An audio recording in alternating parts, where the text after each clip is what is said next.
आप लोगों को। विषय है माता पिता प्रथम गुरु हैं एवं घर प्रथम विद्यालय है। कैसे हम लोग इसको आज विशेष समझेंगे कि माता पिता प्रथम गुरु हैं और घर प्रथम विद्यालय है। छोटा सा विषय है लेकिन बहुत बड़ा है, व्यापक है। यह विषय तो देखने में बहुत छोटा लग रहा है लेकिन इसकी व्यापकता बहुत अधिक है। इसको अगर हम लोग समझते हैं तो बहुत ही बढ़िया इसका लाभ मिलने वाला है। खासकर अभिभावक के नाते आपको लाभ मिलने वाला है इसका। अब मैं सीधा विषय पर आता हूँ। निदेशक पूर्णिया पब्लिक स्कूल और भारतीय शिक्षण मंडल के सदस्य, एक दायित्ववान कार्यकर्ता होने के नाते शिक्षा पर विशेष चर्चा हमारा दायित्व बनता है। आज जो पूरे दुनिया में यह महामारी का दौर फैला हुआ है, इसमें हमारा घर जो है विद्यालय की तरह कैसे बने। सबसे पहला विषय है कि हमारा घर विद्यालय है, माता पिता प्रथम गुरु है। कैसे आज माता पिता जो खास करके मुझसे जुड़े हुए लोग हैं, लगभग 200-300 अभिभावक जो मुझसे जुड़े हुए हैं सीधे तौर पे, अधिक भी है हमारे जो और भी ब्रांचेज हैं उनके मिला करके कहें तो लगभग 500 से अधिक अभिभावक सीधा मुझसे जुड़े रहते हैं हमेशा। तो उसमें से मैं देख पाता हूँ कि अभिभावक अपने बच्चों का ध्यान जो है घर पर विशेष नहीं रख पाते हैं। इनमें उनका दोष नहीं है, यानी कि आपका दोष नहीं है विशेष ध्यान नहीं रखने के कारण के पीछे। यह दोष जो है हमें कभी नहीं मिला ज्ञान कि अपने बच्चों का देखभाल कैसे करें। जैसा कि हम देखते हैं कि अगर कोई भी लोग अपना कोई व्यापार करता है या कोई छोटा सा उद्योग करता है तो उसके पहले प्रशिक्षण होता है। उनका उद्योग करने से पहले प्रशिक्षण होता है कि उद्योग करने जा रहे हैं, दुकान खोलने जा रहे हैं, चलो 2 महीने हम काम कर लेते हैं किसी दुकान में, तब हम अपना उद्योग लगाएंगे, अपना बिजनेस व्यापार शुरू करेंगे।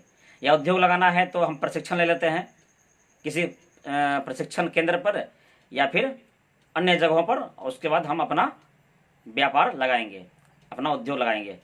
तो इसके साथ ही शिक्षक भी है तो पहले पढ़ते हैं तब पढ़ाते हैं। लेकिन आज मैं देखा हूं कि 90% अभिभावक को मैं देखा कि कोई भी विशेष कोई प्रशिक्षण न है और न ही लेने का प्रयास करते हैं।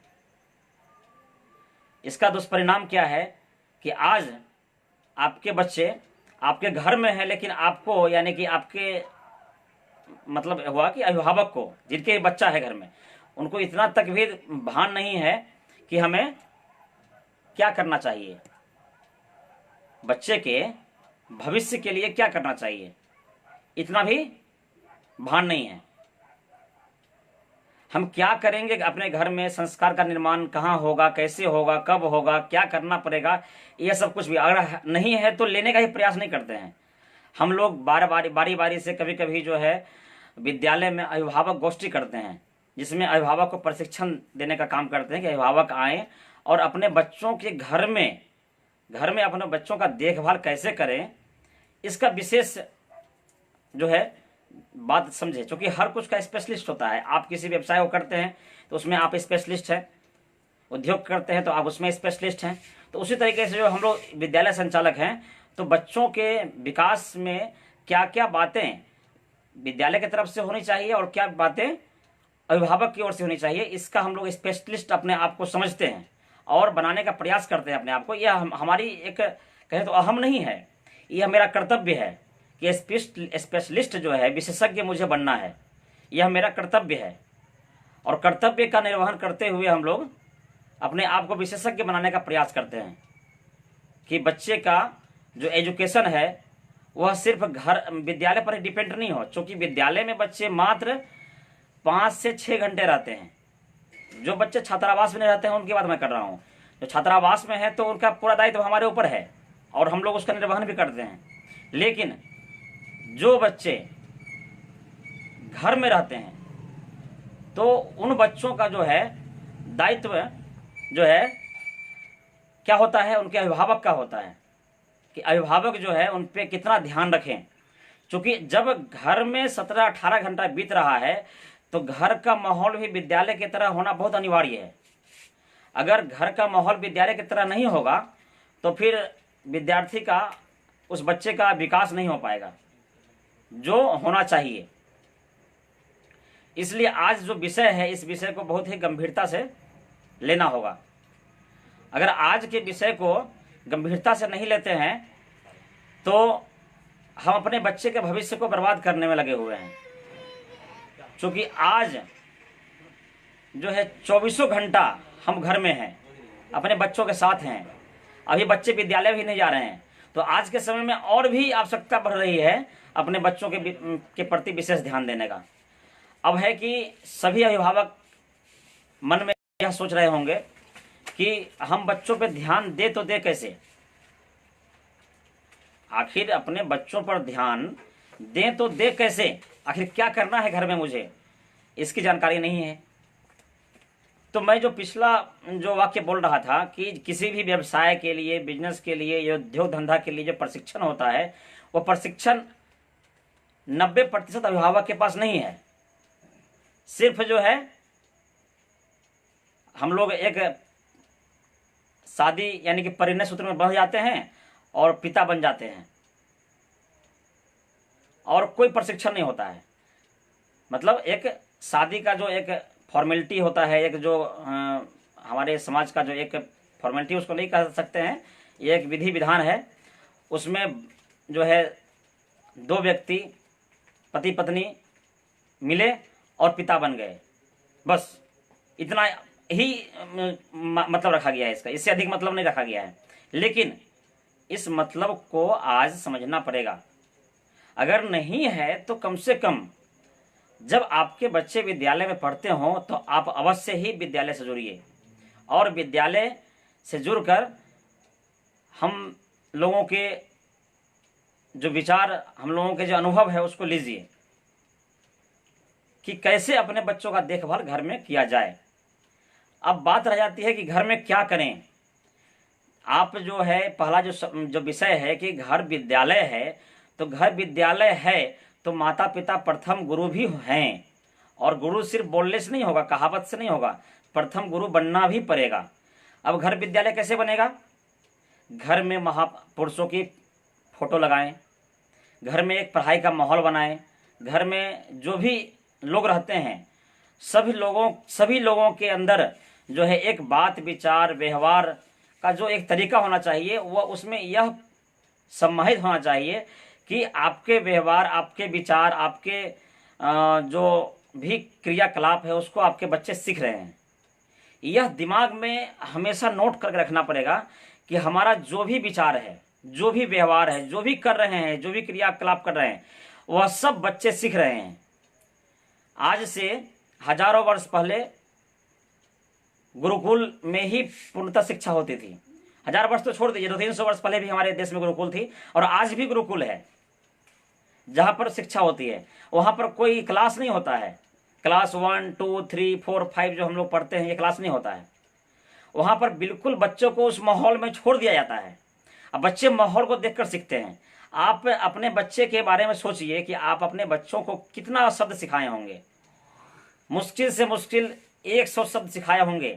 पापा, मामा, दादा, नाना, घर, आंगन, कुछ भी 1-2-4 शब्द या 100 शब्द सिखाए। 100 शब्द के बाद क्या आपके बच्चों को कुछ सिखाना पड़ा? आपके बच्चे के दिमाग में, आपके बच्चे अगर आज 2 वर्ष के हैं, 3 वर्ष के हैं, 10 वर्ष के हैं, 20 वर्ष के हैं, तो आपके बच्चे आज कम से कम 1000-2000 शब्द उनके दिमाग में आज स्टॉक है।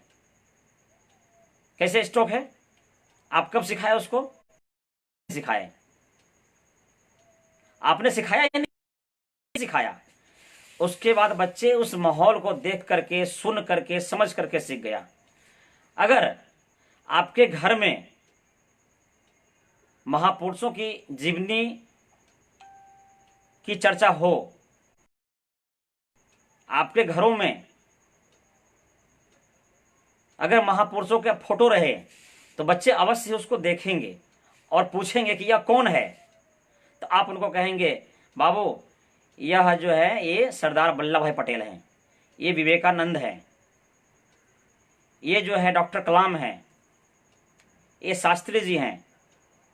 आप उनको कहेंगे, जब उनको आप इनके बारे में कहेंगे तो बच्चे अवश्य पूछेंगे कि इनका फोटो हम क्यों लगाते हैं। तो आप उनको समझाएंगे कि देखिए ये जो है हमारे देश के लिए बहुत बड़ा योगदान दिए, जीवन दान दिए, समाज सेवा किए, विद्वान थे, इसलिए आज हम इनकी पूजा करते हैं। तो बच्चे के मन में कहीं ना कहीं भावना आएगी कि मुझे इनके तरफ।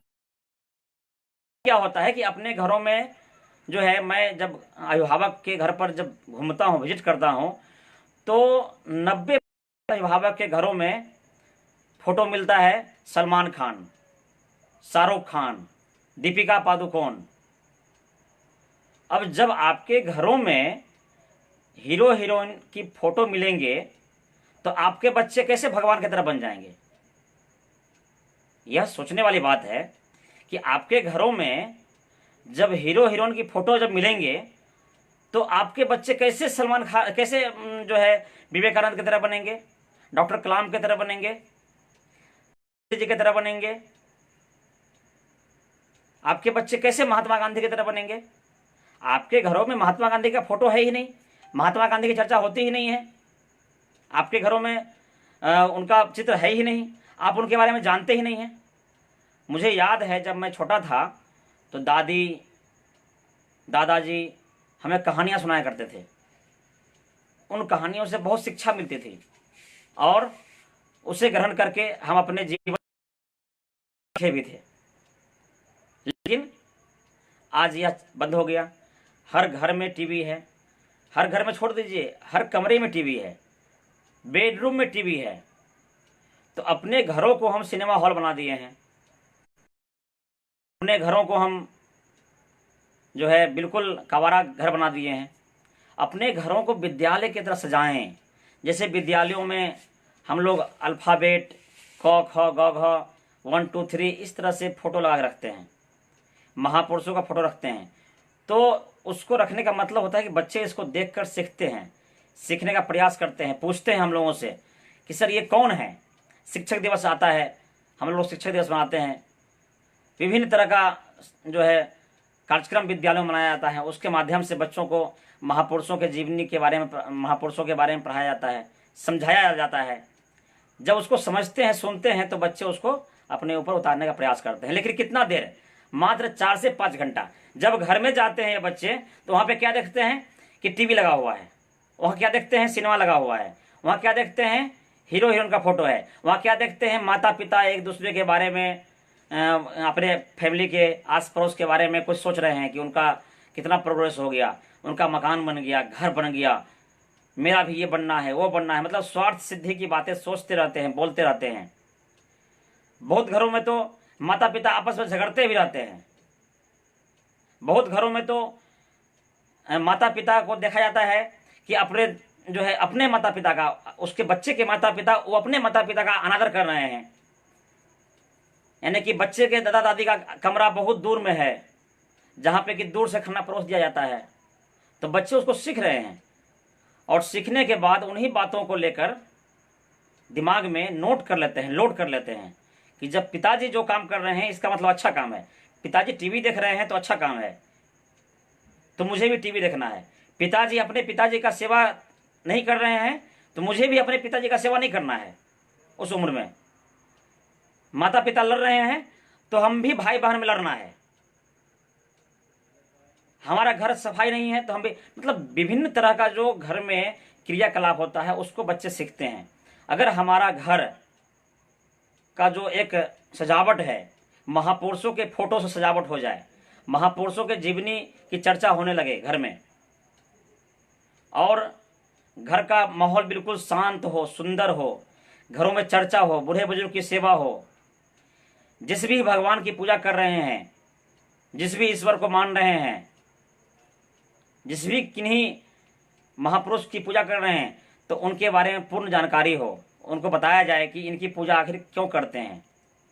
तो जब यह हम लोग करेंगे तो अवश्य ही बच्चे इसको सीखेंगे, और बच्चे जो सीखेंगे अपने जीवन में उतारेंगे, क्योंकि बच्चे देखकर ही अधिक सीखते हैं।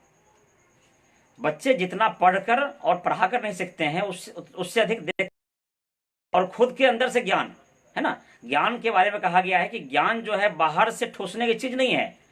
ज्ञान की ज्योति को अंदर जला देना है। वह जलाने में सिर्फ अभिभावक, सिर्फ शिक्षक ही नहीं उसमें सहयोग करेंगे, अभिभावक को भी इसमें सहयोग करना होगा। कि ज्ञान की ज्योति बच्चे के अंदर अगर जला देंगे तो देखते हैं कि हम लोग जो जितना विद्यालय से सीखे हैं, विद्यालय से कई गुना अधिक हमारे अंदर जो ज्ञान आया है वह समाज में विभिन्न घटनाओं को देख करके हुआ है, समाज में विभिन्न वस्तुओं को देख करके हुआ है, समझ करके हुआ है। हमारे जीवन में जो विभिन्न घटनाएं हुए, जो व्यतीत हुआ है, उसे देख करके जो हमें ज्ञान प्राप्त हुआ है, हमें जो नॉलेज प्राप्त हुआ है, वो हमारे जीवन में उपयोगी सिद्ध हो रहा है, और उस ज्ञान को हम अपने जीवन में लागू कर रहे हैं। जो विद्यालय में पढ़े थे वह विद्यालय में ही रह गया। विद्यालय का ज्ञान जो एक सीढ़ी की तरह होता है, कि वह सीढ़ी है, उस सीढ़ी पे चढ़ करके हम लोग ऊपर पहुंचते हैं ज्ञान के शिखर पर। और ज्ञान जो जलता है, ज्योति जो जलता है हमारे अंदर, वह जलता है घर से, घर के संस्कार से जलता है। जितने भी महापुरुष हैं, हुए हैं, उनके बारे में अगर हम लोग जानेंगे, सुनेंगे, समझेंगे, तो कहीं ना कहीं उनके घर का संस्कार बहुत अच्छा था। घर के संस्कार के चलते ही वह, उनके अंदर जो ज्ञान की ज्योति है वह जल पाई, और अपने आप को वह महापुरुष बना पाए। नहीं तो आज हम लोग क्यों याद करते हैं उनको? उनके माता पिता का बहुत बड़ा योगदान था। आज के माता पिता का क्या योगदान है? जो भी मैं बता रहा हूं मानेंगे, अपने ऊपर उतारेंगे। आप कौन है, क्या है, मुझे पता नहीं है। आप जो भी हैं, देख रहे हैं हमारे वीडियो को और सुन रहे हैं, तो अपने आप पे, अपने परिवार पे उतारेंगे। आप जरा इमेजिन कीजिए, सोचिए। मैं पिछला वीडियो में भी इसकी चर्चा किया था, उसे मैं फिर चर्चा करता हूं कि आज जितने भी समाज में जितना भी भ्रष्टाचार है, दुष्प्रचार है, भ्रांतियां हैं, झगड़ा है, स्वार्थ है, हत्या है, बलात्कार है, डकैती है, मर्डर है, यह सब आखिर बच्चे सीखते कहाँ हैं? नशाखोरी है, झूठ बोलना है, जितना भी गड़बड़ी है, जुल्फी बढ़ाना है, टाइट जींस पहनना है, मोटरसाइकिल रेसिंग करना है, तेज से मोटरसाइकिल चलाना है, माता पिता से झगड़ा कर लेना है, मोबाइल के लिए लड़ना है, पढ़ने के लिए नहीं। इस जितना भी चीज गड़बड़ी है बच्चों के अंदर, यह आखिर हो कहां से रहा है? क्या यह विद्यालय में पढ़ाया जाता है? क्या इन विषयों की पढ़ाई विद्यालय में होती है? क्या इन विषयों का कोचिंग खुला हुआ है? क्या इसका कहीं पर कोई इंस्टीट्यूट है? बिल्कुल भी नहीं है। यह सब हो रहा है तो घर से ही हो रहा है। यह सब घर से ही हो रहा है, क्योंकि घर में बच्चों को, जब घर में छोटे बच्चे हैं तो घर का माहौल जो होना चाहिए बिल्कुल विद्यालय की तरह होना चाहिए। बिल्कुल लगे कि विद्यालय ही है घर। आपको सोच लेना है, आपको अपने आप को शिक्षक बना लेना है। माता विषय में मैं रखा हूं इसको कि घर प्रथम विद्यालय है और माता पिता प्रथम गुरु हैं। तो गुरु सिर्फ बोलने से नहीं होगा, अपने आप को गुरु बना लेना होगा। अपनी जो बातों में गुरु वाली भाषा, शांतिपूर्ण व्यवहार, शांत से बोलना बच्चों से, अपने घरों में भी लोगों से बातचीत करना, अपने आस पड़ोस के लोगों में सद्भाव रखना, सेवा भाव रखना, समाज सेवा की भाव रखना। जब बच्चे स्कूल से आते हैं तो अभिभावक यह पूछते हैं कि अरे खाना खाया, लंच खाया, शिक्षक क्या पढ़ाए, कोई मारा तो नहीं? यह सब बातें पूछने की चीज नहीं है। आप उनसे यह पूछें कि आप अपने स्कूल में अपने लंच को शेयर किए क्या? आप अपने स्कूल में किसी का हेल्प किए, किसी बच्चों का सहयोग किए? यह भावना जो है अपने बातचीत में आना चाहिए। जब ऐसी भावना हमारे बातचीत में आएगी, हमारे घरों में आएगी, भाई भाई में प्रेम घर में झलकना चाहिए, माता पिता का सेवा झलकना चाहिए, आस पड़ोस के गरीब लोगों के अंदर, गरीब लोगों में के लिए सेवा भाव आना चाहिए, समाज सेवा की भावना आनी चाहिए। ये सब बातें जब हम अपने बच्चों में खोजते हैं तो नहीं मिलता है। कैसे मिलेगा? क्योंकि जो बच्चे का उम्र है, जो बहुमूल्य समय है, वह बच्चों का अपने घर में गुजरा है। और घर में हम लोग क्या ध्यान दिए? जीरो। हम देखते हैं, मेरा विजिट होता है अभिभावकों के यहाँ। जब मैं शाम के समय जब जाता हूँ तो देखता हूँ कि अभिभावक अलग मोबाइल लेकर बैठे हुए हैं, माता अलग मोबाइल लेकर, पिता अलग मोबाइल लेकर, अब बच्चे टीवी रूम में हैं। अब बताइए, दिमाग में उस मोबाइल से, उस टीवी से क्या डाला जा रहा है? आज लॉकडाउन में तो क्लास दिया जा रहा है मोबाइल पर, उस क्लास को करवाइए। आपके बच्चे जहां भी पढ़ रहे हैं, जिस भी विद्यालय में पढ़ रहे हैं, हर विद्यालय के द्वारा व्यवस्था किया जा रहा है कि बच्चों को ऑनलाइन क्लास दिया जाए। मोबाइल का सही उपयोग सिखाया जा रहा है। सही उपयोग सिखाने से अभिभावक डर रहे हैं। दिन भर व्हाट्सएप, फेसबुक, सोशल मीडिया, समाचार, इन सब बातों को देख देख करके दिमाग भर रहे हैं, अपना दिमाग खराब कर रहे हैं। लेकिन बच्चों का जो क्लास है, उसे क्लास करवाने में उनको लग रहा है कि बच्चे क्लास समझेंगे कैसे, सुनेंगे कैसे, देखेंगे कैसे। तो आदरणीय अभिभावक, आपको यह समझना होगा कि आपके बच्चे एक दिन में बोलना नहीं सीख गए हैं। आपके बच्चे एक दिन में खाना खाना नहीं सीख गए हैं। आपके बच्चे को बोलने में समय लगा है। आपने उसे पहले क सिखाया, ख सिखाया, अ सिखाया, सिखाते सिखाते मात्रा सिखा के उसको फिर जो है आप शब्द सिखाए, शब्द के बाद वाक्य सिखाए। बहुत अपने आप सीखने लगा, समय लगा सीखने में। खाने खाने में पहले आप उसको खिलाए, फेंका, अब बच्चे खुद से खा लेते हैं। जब जन्म से ही खाना खाना नहीं सीखा, बोलना नहीं सीखा, चलना नहीं सीखा, तो आप कैसे कह सकते हैं कि मोबाइल पे बच्चा क्लास तुरंत कर लेगा? ये संभव नहीं है। लेकिन सब कुछ के लिए अभ्यास करवाया आपने बार बार उसे खिलाया, आपने बार बार उसे समझाया, आपने बार बार उसे सिखाया, आपने उंगली पकड़ के चलना सिखाया। लेकिन आज उनको पढ़ाने नहीं सिखा रहे हैं। आपको बोर हो रहा है, आपके व्हाट्सएप पे, फेसबुक पे जो है अपडेट छूट जाएगा, किसी का लाइक छूट जाएगा, किसी का जो है समाचार छूट जाएगा। तो इन सब में उलझे रहेंगे तो आपके भविष्य का क्या होगा? इसके बारे में सोचिए। यह बहुत महत्वपूर्ण विषय है, गंभीरता से लेना होगा। मुझे हंसी इसलिए आ रही है कि आज अधिकतर अभिभावक इसको समझ ही नहीं पा रहे हैं, समझ ही नहीं पा रहे हैं। देश इसलिए बर्बाद हो रहा है ना। जिस देश के प्रधानमंत्री यह कह रहे हैं कि सब पूरे दुनिया में सबसे युवा देश हमारा भारत है, हमारे देश का जो इतना बड़ाई हो रहा है पूरे वर्ल्ड में, दुनिया में एक युवा देश है, क्या यहाँ के युवा क्या कर रहे हैं? जो अभिभावक हैं वह भी युवा की गिनती में है। जब राहुल गांधी अपने आप को युवा मान रहे हैं 55 साल की उम्र में, तो अभिभावक आपका उम्र तो किसी का 30 साल है, किसी का 35 साल है, किसी का 40 साल है, किसी का 50 साल है, तो आप भी युवा हैं। तो युवा क्या कर रहे हैं देश के लिए? कितना देर सोच रहे हैं देश के लिए?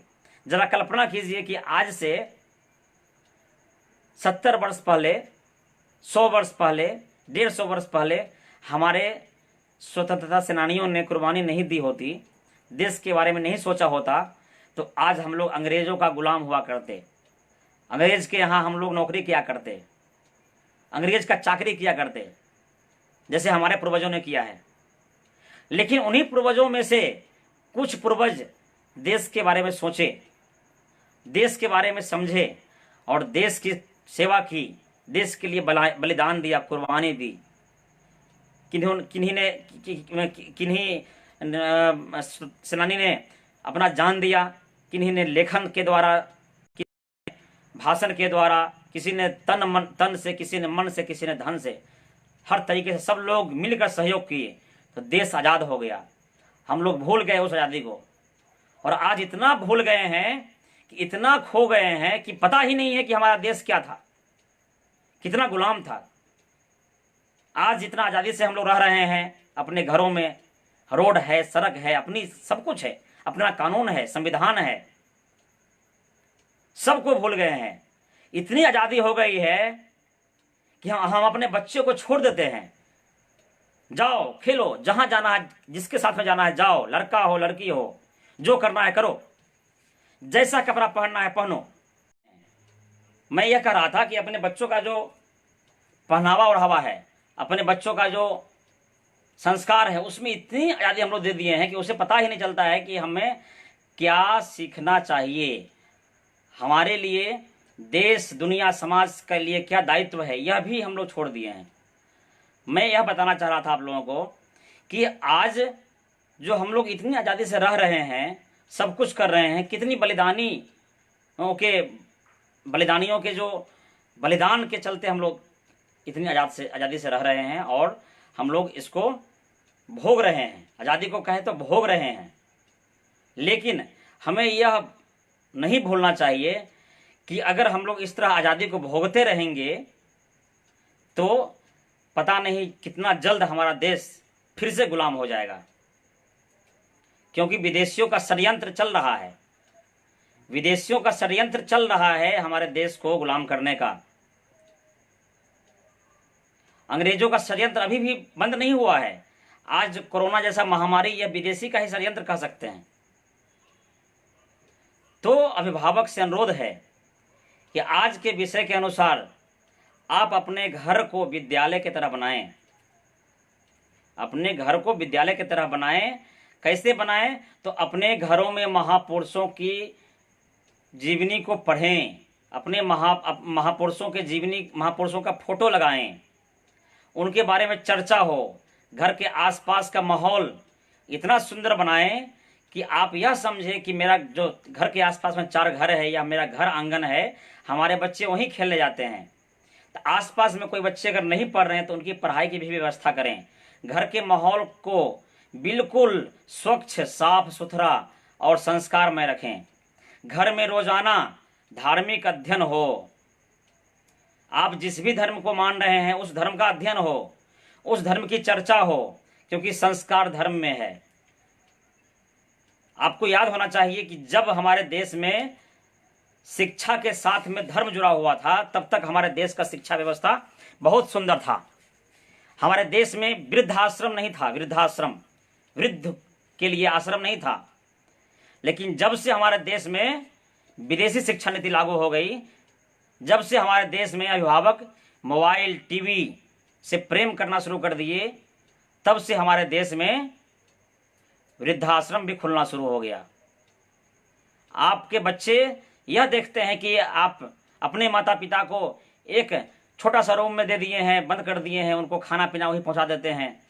वह बच्चे सीखते हैं, सीखने के बाद अपने जीवन में उसको समझते हैं कि यही अच्छा चीज है। जब हम भी बड़े होंगे तो हम भी अपने माता पिता को इसी तरह रूम बनवा देंगे अलग से। आप धार्मिक अध्ययन नहीं करते हैं, बच्चों को कहते हैं कि देखो भगवान राम को, लक्ष्मण को, भरत शत्रुघ्न को कितना प्रेम था, यह उदाहरण देते हैं बच्चों को। लेकिन आप धार्मिक अध्ययन आप करते नहीं हैं। आप अपने घरों में अपने बच्चों को महात्मा गांधी जी का जीवनी नहीं पढ़ाते हैं। कोई बच्चा अगर बोल दे कि मुझे महात्मा गांधी की तरह बनना है, तो आप उसको डांट देते हैं, अरे तुम महात्मा गांधी बनोगे, एक ही महात्मा गांधी था, दूसरा नहीं बन सकता है। तो महात्मा गांधी जो बनने का सपना होता है बच्चों के अंदर, वो सपना मर जाता है हमेशा हमेशा के लिए। बच्चा कभी सोचता नहीं कि मैं महात्मा गांधी बनूंगा, बच्चा कभी सोचता नहीं मैं विवेकानंद बनूंगा। आप जब बच्चे विवेकानंद की चर्चा करते हैं कि मुझे विवेकानंद बनना है, मुझे अब्दुल कलाम बनना है, तो आप बच्चे को इतना कस के डांट देते हैं कि तुम विवेकानंद बनोगे, एक ही विवेकानंद हुआ, दूसरा नहीं हो सकता। तो बच्चे के दिमाग में जो सपना है वो सपना हमेशा हमेशा के लिए मर जाता है, और मर जाने के बाद कभी सोचता नहीं है बच्चा कि मैं विवेकानंद बनूंगा या महात्मा गांधी बनूंगा या डॉक्टर कलाम बनूंगा या सरदार वल्लभ भाई पटेल बनूंगा या स्वतंत्रता सेनानी जिस तरह से बलिदान दिए देश के लिए। आज बलिदान देने की जरूरत नहीं है, आज मरने के, देश के लिए मरने की जरूरत नहीं है, मरने के लिए मर गए, बलिदान दे दिए। जो हमारे पूर्वज थे वह अपनी जीवन का बलिदान दे करके हम लोग आजाद करवा दिए। आज हम लोगों को मरना नहीं है, देश के लिए जीना है, देश के लिए जीने सिखाइए अपने बच्चों को। देश के लिए मरने की जरूरत नहीं है। आज मरने के लिए हमारे वीर सिपाही अपनी जान कुर्बान देने के लिए बॉर्डर पे खड़े हैं, अपने परिवार को त्याग कर, अपने समाज को त्याग कर, अपने घर को त्याग कर, अपने बच्चे को त्याग कर। मैं नमन करता हूं उन सभी सेनानियों का। मैं चाहता हूं आप लोग उनके लिए जय हिंद लिख दें। तो वो हमारे लिए तैयार हैं। लेकिन आज हमें जरूरत है देश के लिए जीने की। अपने बच्चों के अंदर कब तक स्वार्थ भरेंगे? यह सब मेरा किया हुआ है, हम लोग क्या कहते हैं, यह मेरा घर है, यह मेरा गांव है, यह मेरा बुद्धि है, यह मैंने यह किया, मैंने वो किया। यह मेरा मेरा कब तक करते रहेंगे? यह मेरा करने के चक्कर में ही आज आपका बच्चा समाज में दूसरे का सेवा नहीं करता है, आपका सेवा नहीं करता है, अपने परिवार का सेवा नहीं करता है। इसका ही परिणाम है, दुष्परिणाम है। इसलिए अभिभावक बंधु, मैं अनुरोध करूंगा, अपने घर को विद्यालय की तरह बनाइए। और आप जो अभिभावक हैं वह अपने आप को बिल्कुल गुरु की तरह बनाइए। यह समझ लीजिए कि मैं ही गुरु हूं। अभिभावक अपने आप को यह समझे कि मैं गुरु हूं, मैं शिक्षक हूं। शिक्षक क्या क्या करते हैं मैं बताता हूं। शिक्षक स्वाध्याय करते हैं। जो शिक्षक स्वाध्याय नहीं करते वो शिक्षक नहीं है। आप स्वाध्याय कीजिए। शिक्षक साधारण भोजन करते हैं, आप भी साधारण भोजन कीजिए। शिक्षक के अंदर समाज सेवा की, देश सेवा की भावना होती है, आपके अंदर भी होना चाहिए। अगर यह भावना किसी व्यक्ति के अंदर से निकल जाता है, वह व्यक्ति ही नहीं है, वह पशु है। क्योंकि पशु को ही सिर्फ इतना ज्ञान है कि खाना है, सोना है, शौच करना है, बस, और दूसरा ज्ञान नहीं है। अगर मानव है तो मानव को मानव बनना पड़ेगा। मानव के अंदर यह ज्ञान है कि मैं अपने लिए भी हूं और समाज के लिए भी हूं, एक एक प्राणी के लिए हूं। अगर यह भावना हमारे अंदर आता है तो हम मानव हैं। यह बच्चों को इस तरह का ज्ञान बच्चों के अंदर देने की कोशिश कीजिए। आप कल्पना कीजिए कि आज अगर ऑक्सीजन मिलना बंद हो जाए, जो कि बिल्कुल फ्री में मिलता है हम लोगों को, तो क्या होगा? आज अगर सूरज की रोशनी मिलना बंद हो जाए तो क्या होगा? आज अगर पानी मिलना बंद हो जाए तो क्या होगा? आज अगर वर्षा होना बंद हो जाए तो क्या होगा? आज अगर इन सब चीजों का सेवा हमारे प्रति बंद हो जाए तो क्या होगा? हम लोग अपने आप को यह मानते हैं कि यह मेरा है, सब मेरा है, मेरे अलावा कोई नहीं है। मित्रों, आप लोग जो भी व्यक्ति जुड़े हुए हैं, कई व्यक्ति जुड़े हुए हैं, मैं आप लोगों से अनुरोध करता हूं इसे तुरंत शेयर कर दें ताकि अन्य लोगों को भी इसका फायदा मिले। तो मैं कहना चाहता हूं कि यह जो समाज है, यह समाज में कितना चीज हम लोगों को फ्री में मिल रहा है, लेकिन हम लोग कितना स्वार्थी हैं कि मैं कह करके यह जो भावना है बच्चों के अंदर भी डाल रहे हैं। यह मैं का जो शब्द है, जो अहंकार है हमारे अंदर, यह अहंकार बहुत ही घातक है। आप देखिए रामायण में हनुमान जी कितना काम किए, क्या एक भी काम का श्रेय अपने ऊपर लेते हैं? भगवान राम कितना बड़ा बड़ा काम किए, लेकिन एक बार ही बोलते हैं कि यह मैंने किया हो, मैंने किया है। वो बोलते हैं कि ईश्वर की इच्छा से हुआ है, प्रभु की इच्छा से हुआ है ना। हनुमान जी कभी नहीं कह रहे हैं कि यह काम मैं किया हूं। लक्ष्मण कभी नहीं बोल रहे हैं कि यह काम मैं किया हूं, मेरे भैया के चरणों में सब काम समर्पित है, माता सवन भाभी के चरणों में सब काम समर्पित है। 14 वर्ष तक राजा रहा है कौन? भरत। लेकिन एक बार भी अपने आप को राजा नहीं मानता है। 14 वर्ष तक वनवास रहे भगवान राम, लेकिन एक बार भी अपनी माता को गलती नहीं ठहराते। यानी कि कुछ भी जो है गलत जो है वह नहीं होने देते हैं। अगर जो गलती दूसरे से हो जाती है उसको अपने ऊपर ले लेते हैं, और जो अच्छा काम करते हैं अपने से वह दूसरे को दे देते हैं। जो खुद से अच्छा काम करते हैं, राक्षसों को मारा,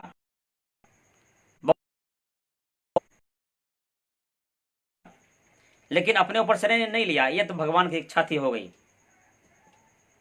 वनवास आ गए, कभी भी माता पिता को दोष नहीं दिए, सब दोष अपने ऊपर ले लिए कि नहीं नहीं नहीं ऐसा नहीं है, माता पिता का आदेश है, मानना पड़ेगा। लेकिन आज क्या अपने बच्चों को ये कहानियां सुनाते हैं? नहीं। 3-3 घंटा 4-4 घंटा फिल्म देखते हैं, बच्चों को भी दिखाते हैं। Cinema is arresting. सिनेमा जो है हमारे दिमाग को अरेस्ट कर लेता है, यानी कि दिमाग को कैद कर लेता है। आप 3 घंटे तक नहीं सोच सकते हैं, आप 3 घंटे तक सोच ही नहीं सकते हैं कुछ भी। लेकिन आप अगर पुस्तक का अध्ययन करते हैं तो आप जब पुस्तक का अध्ययन करने में किसी कहानी को समझते हैं तो आप उसको रुक करके सोचते हैं और सोच करके समझने का प्रयास करते हैं। यही चीज अगर आपका बच्चा देखता है तो सीखता है। मैं एक छोटा सा कहानी बताता हूं, उसको ध्यान से सुनिएगा। आप लोग जो भी बंधु जुड़े हुए हैं प्लीज 5 मिनट तक और जुड़े रहिएगा इस कहानी को सुनने के बाद, सुनने के लिए।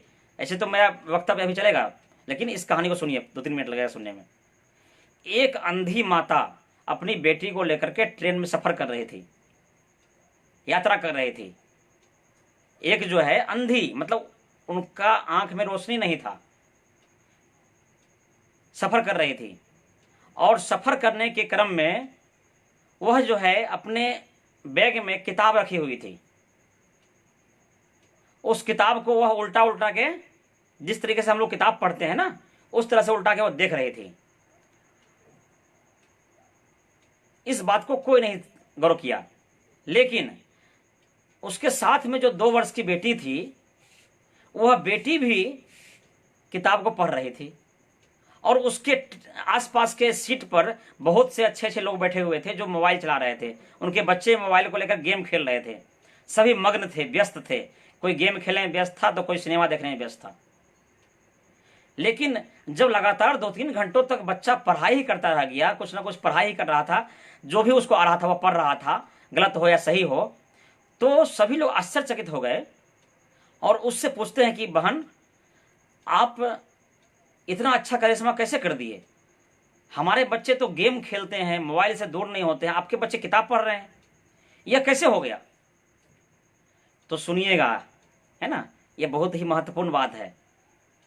माता कहती है कि मैं अंधी हूं, यह बात मेरी बेटी को अभी उतना ज्ञान नहीं हुआ है कि अंधा व्यक्ति किताब नहीं पढ़ सकता है, यह ज्ञान मेरी बेटी को नहीं हुआ है।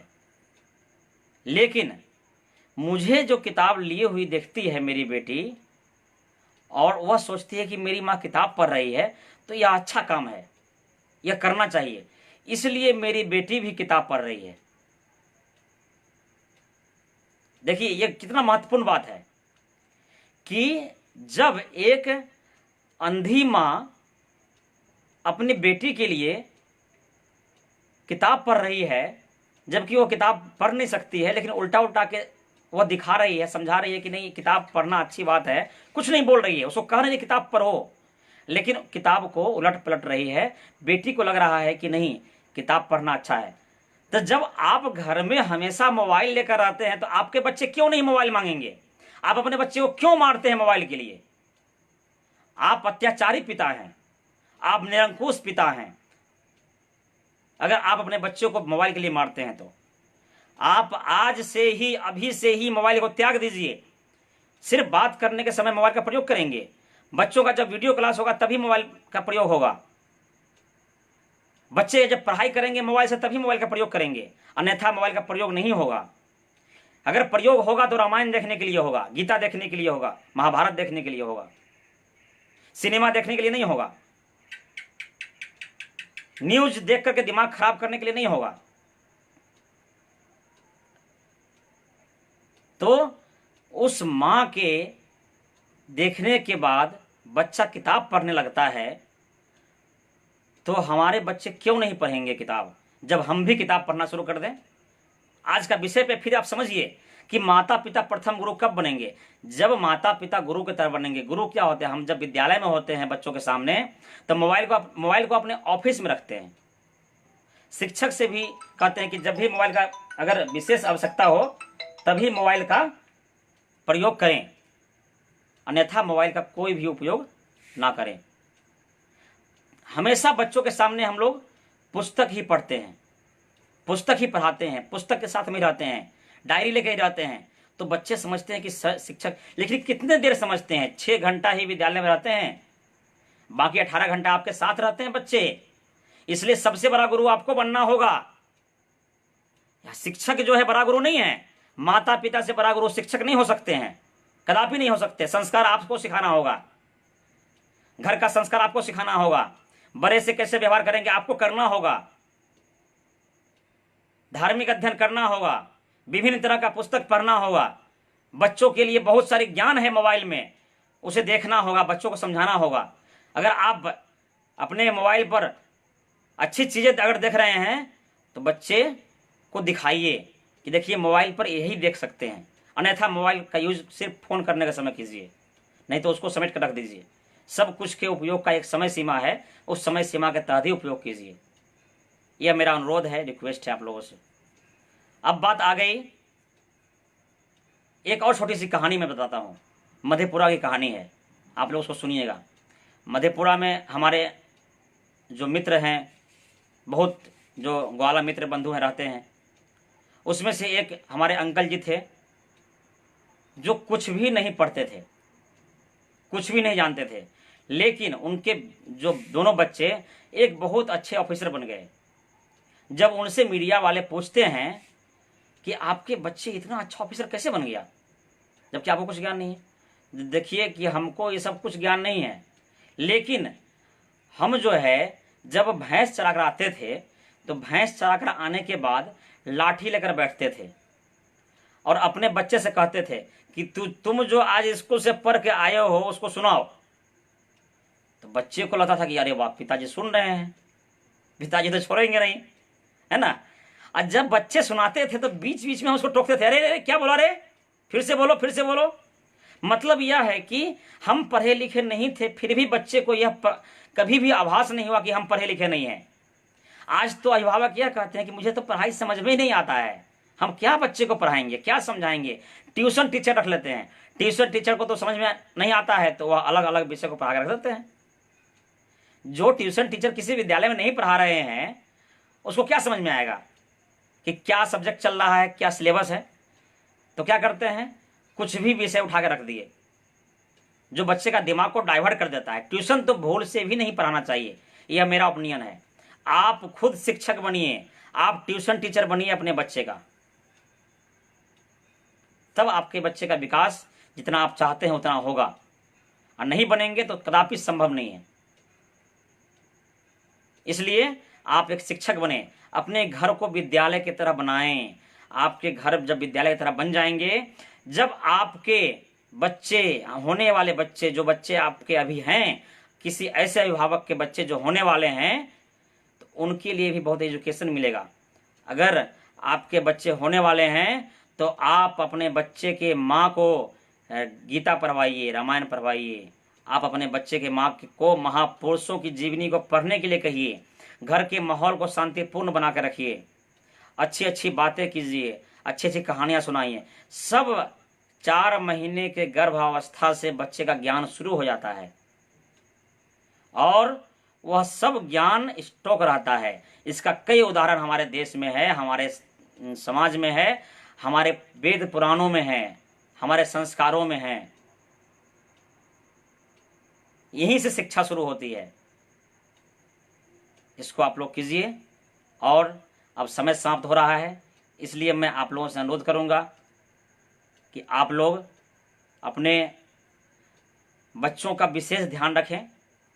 अभी इस लॉकडाउन में अपने घर में ही रह करके बच्चों को पढ़ाएं, और यही वह मूल समय है जो कि एक अच्छा शिक्षक बन जाएं। आप पढ़े लिखे हैं कि नहीं है इससे कोई फर्क नहीं पड़ता, बच्चा कुछ नहीं जानता है। आप अगर नहीं भी पढ़े लिखे हैं, आप नहीं भी जानते हैं, फिर भी आप एक अच्छा शिक्षक बन सकते हैं, एक अच्छा गुरु बन सकते हैं, लेकिन आपके अंदर सीखने की ललक होनी चाहिए। मैं जब शिक्षक बना तो शिक्षक मैं नहीं था, एक विद्यार्थी था, आज भी विद्यार्थी हूँ। एक अच्छा विद्यार्थी शिक्षक बनता है, और सीखते सीखते सीखते सीखते आज बहुत कुछ सीख गया हूँ, और मैं जीवन पर्यंत सीखता रहूँगा।